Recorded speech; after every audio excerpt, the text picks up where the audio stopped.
everybody RTC.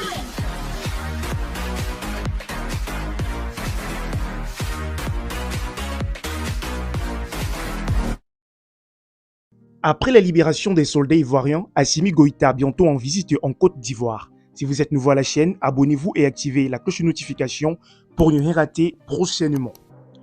Après la libération des soldats ivoiriens, Assimi Goïta bientôt en visite en Côte d'Ivoire, en croire le journaliste Serge Daniel, les autorités ivoiriennes maintiennent leur projet d'inviter le colonel Assimi Goïta.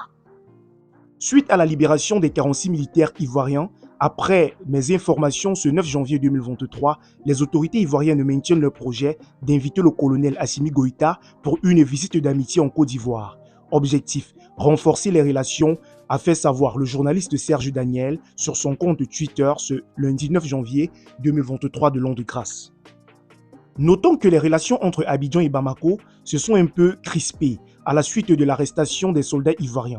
6 mois après, le dénouement heureux de cette crise est en maître l'actif du président de la République Alassane Ouattara qui a opté pour la voie diplomatique dans sa résolution grâce à une diplomatie patiente mais efficace. Les 49 soldats ivoiriens ont regagné la mère patrie. Cette diplomatie a eu recours à la médiation togolaise mais aussi à la communauté économique des États de l'Afrique de l'Ouest, CEDEAO, et à l'Organisation des Nations Unies, ONU. Nous avons préféré la voie de la diplomatie. Avec le Mali, un pays frère, il n'y avait pas d'autre issue que celle-là, a déclaré le chef de l'État ivoirien à l'accueil des militaires ivoiriens à l'aéroport international Félix Houphouët-Boigny. Cependant, force est de remarquer qu'en aucun moment, le président de la République n'a prononcé le nom du colonel Assimi Goïta dans ses propos. Idem du côté de la junte malienne qui n'a mentionné nulle part le nom du président Ouattara dans son communiqué accordant la grâce présidentielle aux soldats ivoiriens. Si Assimi Goïta devrait venir en Côte d'Ivoire, il faudra voir le souci pour le président Ouattara d'entretenir des relations de bon voisinage avec l'ensemble des pays tout autour de la Côte d'Ivoire. Car comme il l'a dit, il s'est engagé à poursuivre des relations normales avec le Mali, un pays frère, après cette parenthèse qu'il a qualifiée de terrible incompréhension.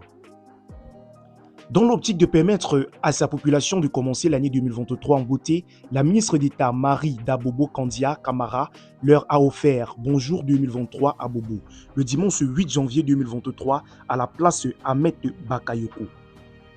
Dès sa prise de parole dans une bonne ambiance, Madame le maire a rendu un vibrant hommage au président de la République Alassane Ouattara pour la libération des 49 soldats détenus au Mali depuis juillet 2022. Nous nous tenons tous debout pour rendre hommage au président de la République Sem Alassane Ouattara.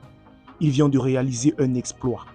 Il vient de réaliser quelque chose qui est salué par le monde entier. Sem Alassane Ouattara vient d'éviter une guerre entre deux pays frères, une guerre entre deux peuples frères. Le président Alassane Ouattara, disciple et digne fils du président Félix Houphouët-Boigny, a utilisé cette arme d'effort qui est le dialogue pour régler cette crise. Merci, monsieur le président Alassane Ouattara, a-t-elle fait remarquer.